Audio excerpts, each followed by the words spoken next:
എന്തുണ്ട് എല്ലാവർക്കും സുഖമല്ലേ? ഒരുപാട് നാളായി നമ്മൾ കണ്ടിട്ട്. അപ്പോൾ ഇന്ന് നമ്മളിവിടെ ഡിസ്കസ് ചെയ്യാൻ വേണ്ടി പോകുന്നതെന്ന് പറഞ്ഞു കഴിഞ്ഞാൽ കുവൈറ്റ് വിസിറ്റിംഗ് വിസയെ പറ്റിയിട്ടാണ്. പിന്നെ കുവൈറ്റിൽ വന്ന കുറച്ച് മാറ്റങ്ങളെ പറ്റിയിട്ടാണ്. വിസയിൽ നിങ്ങൾക്ക് എല്ലാവർക്കും അറിയാവുന്ന പോലെ തന്നെ ഒരു 1.5 മാസത്തോളമായിട്ട് ഇത് വന്നിട്ട് ഞാനിടാൻ വേണ്ടി വൈകിയതാണ്.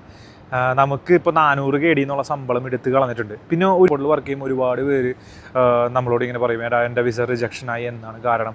അപ്പോൾ അങ്ങനെയൊക്കെ നമുക്ക് ഒരുപാട് കാര്യങ്ങളൊക്കെ അറിയാൻ വേണ്ടി പറ്റും. അപ്പോൾ വിസ റിജക്ഷൻസ് ആവേണ്ട കുറച്ച് റീസണുകളും നിങ്ങൾ ശ്രദ്ധിക്കേണ്ട റീസണുകളും കാര്യങ്ങളൊക്കെയാണ് നമ്മൾ ഈ വീഡിയോയിൽ ചർച്ച ചെയ്യുന്നത്. പിന്നെ ഇതെങ്ങനെ അപ്ലൈ ചെയ്യാമെന്നുള്ള ബേസിക് കാര്യങ്ങളൊക്കെയാണ് നമ്മളിവിടെ പറഞ്ഞു പോകുന്നത്.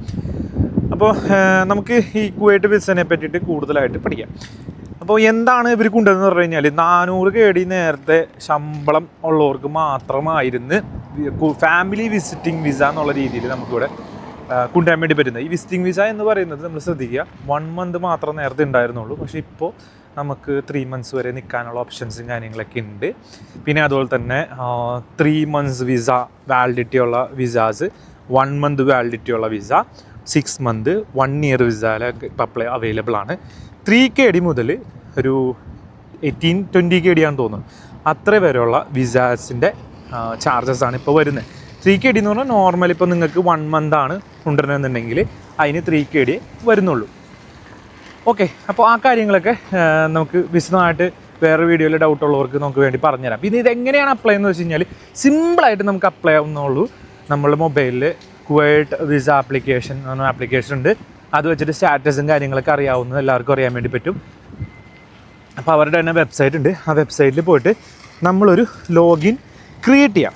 അതിനുശേഷം നമുക്ക് ആർക്കാണോ നമ്മളെ കൊണ്ടുവരേണ്ടത് അപ്പോൾ അവർ പറയുന്ന ഡോക്യുമെൻറ്റ്സും കാര്യങ്ങളൊക്കെ അപ്ലോഡ് ചെയ്ത് കൊടുത്തു കഴിഞ്ഞാൽ നമുക്ക് സിമ്പിളായിട്ട് നമുക്ക് തന്നെ ഈ വിസ ആപ്ലിക്കേഷൻ കൊടുക്കാവുന്നുള്ളൂ.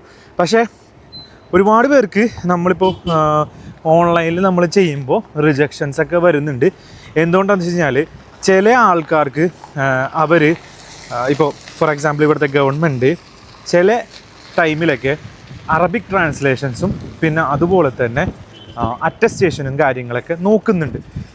2008 മുതലുള്ള ഈ മാരേജ് സർട്ടിഫിക്കറ്റ്സിനൊന്നും അറ്റസ്റ്റേഷൻ വേണ്ടാന്നും പറയുന്നവരുണ്ട്, വേണമെന്നും പറയുന്നവരുണ്ട്.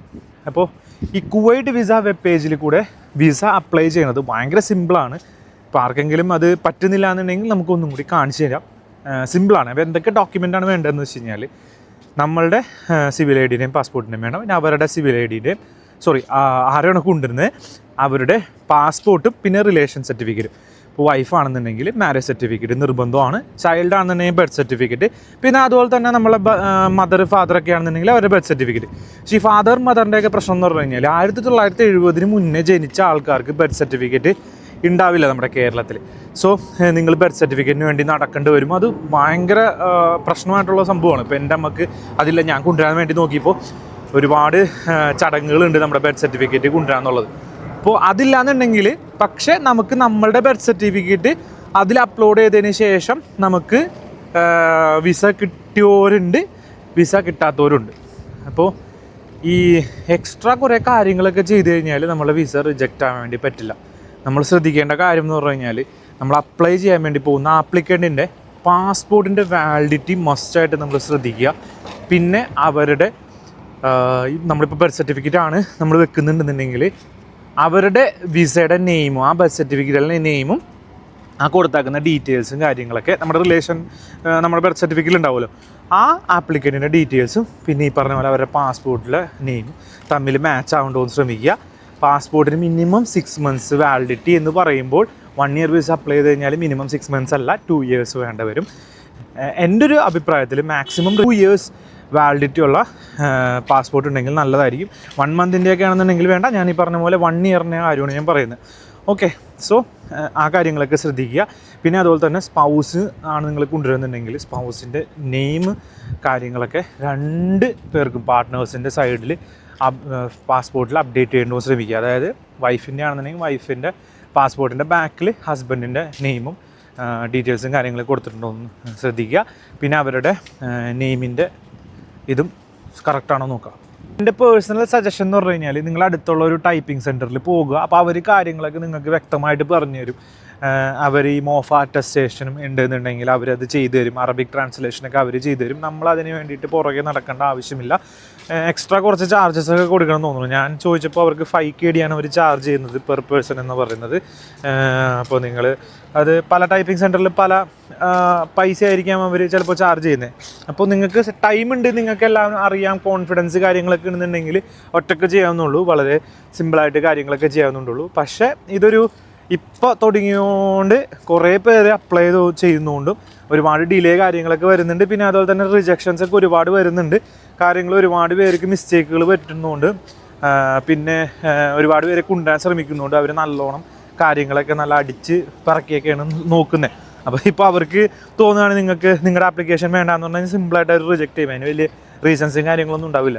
അപ്പോൾ ചിലപ്പോൾ മോഫ് അറ്റസ്റ്റേഷൻ ഇല്ല, അല്ലെങ്കിൽ അറ്റസ്റ്റ് ചെയ്തില്ല എന്നൊക്കെ പറഞ്ഞിട്ടായിരിക്കും ചിലപ്പോൾ റിജക്റ്റ് ചെയ്തത്. അപ്പോൾ എന്തായാലും ഇപ്പോൾ ടൈപ്പിംഗ് സെൻറ്ററിലൊക്കെ നോക്കുകയാണെന്നുണ്ടെങ്കിൽ, അല്ലെങ്കിൽ ഏജൻസി വഴിയാണ് ചെയ്യണമെന്നുണ്ടെങ്കിൽ അതായിരിക്കും കുറച്ചും കൂടി ബെറ്റർ. അപ്പോൾ അവർ ചെയ്യുമ്പോൾ അവർ എക്സ്പീരിയൻസ്ഡ് ആയിരിക്കും, അവർക്ക് നേരത്തെ ചെയ്ത എക്സ്പീരിയൻസ് ഉള്ളതുകൊണ്ട് നമുക്ക് വിസ കിട്ടാനുള്ള ചാൻസസ് കൂടുതലായിരിക്കും. പിന്നെ ഈ പറഞ്ഞ പോലെ തന്നെ ഫ്ലൈറ്റ് ടിക്കറ്റ് എടുക്കുമ്പോൾ ജസീറ എയർവേസിലും പിന്നെ കുവൈറ്റ് എയർവേസിലും നാഷണൽ കരിയർ ആയിട്ടുള്ള കുവൈറ്റ് എയർവേസിലും ആയിരുന്നു നേരത്തെ വേണ്ടിയിരുന്നത്. അപ്പോൾ അതെടുത്ത് കളഞ്ഞിട്ടുണ്ട്. ഇപ്പം അങ്ങനത്തെ പ്രശ്നങ്ങളും കാര്യങ്ങളൊന്നുമില്ല. ഏതെങ്കിലും എന്താ പറയുക, ഏതെങ്കിലും ഒരു ഇതിൽ നമുക്ക് വരാം. പക്ഷെ എന്നാലും കുറച്ചുകൂടി ബെറ്റർ പറഞ്ഞ പോലെ ജസീറയിലും കുവൈറ്റ് എയർവേസിലും വരുന്നതായിരിക്കും സുഖമായിട്ട്. ഇപ്പോൾ ജസീറ എയർവേസിൽ ഒന്നും നിങ്ങൾക്ക് T5 ഇറങ്ങാം, ജസീറ മാത്രമേ ഉണ്ടാവുള്ളൂ. അവിടെ കുറച്ച് ഈസി ആയിരിക്കും കുറച്ചും കൂടി T5 വരുവാണെന്നുണ്ടെങ്കിൽ. T1 വരുവാണെന്നുണ്ടെങ്കിൽ വേറെ കുറേ എയർലൈൻസും കാര്യങ്ങളൊക്കെ ഉണ്ട്. പിന്നെ T4 നമ്മുടെ കുവൈറ്റ് എയർവേസിൻ്റെ ടെർമിനൽ വരുന്നത്.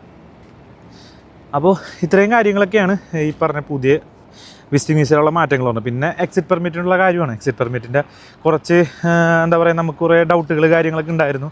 ഇപ്പോൾ ഈ പറഞ്ഞ പോലെ 7 ദിവസത്തിൻ്റെ ഒരു പ്രശ്നം ഉണ്ടായിരുന്നു. ഈ 7 ദിവസം എന്ന് പറയുന്നത് നിങ്ങളൊന്നും പേടിക്കുന്നുണ്ട്. ഈ 7 ദിവസം എന്ന് പറഞ്ഞു കഴിഞ്ഞാൽ അതിൻ്റെ വാലിഡിറ്റിയാണ്.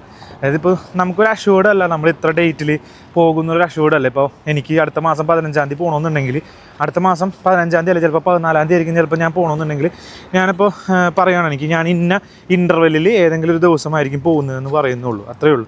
അപ്പോൾ നിങ്ങൾക്ക് 7 ഡേയ്സ് വരെ മാക്സിമം എടുക്കാം. ഇപ്പോൾ 15-ാം തീയതിയാണ് നിങ്ങൾ പോകാൻ ഉദ്ദേശിക്കുന്നുണ്ടെങ്കിൽ ഒരു 10-ാം തീയതി 17-ാം തീയതി എന്നുള്ള രീതിയിൽ അത് കൊടുത്തു കഴിഞ്ഞാൽ ഇതിനുള്ള ഏത് ഡേറ്റും നിങ്ങൾക്ക് വേണമെങ്കിൽ ട്രാവൽ ചെയ്യാൻ വേണ്ടി പറ്റും. പക്ഷേ ഇത് നിർബന്ധമായിട്ടുള്ള കാര്യമാണ്. ഒരുപാട് പേര് പോകാൻ പറ്റാത്ത എയർപോർട്ടിൽ നിന്ന് തിരിച്ചു പോകുന്ന ആൾക്കാരുണ്ട്. മസ്റ്റായിട്ടും ക്യാരി ചെയ്യുക.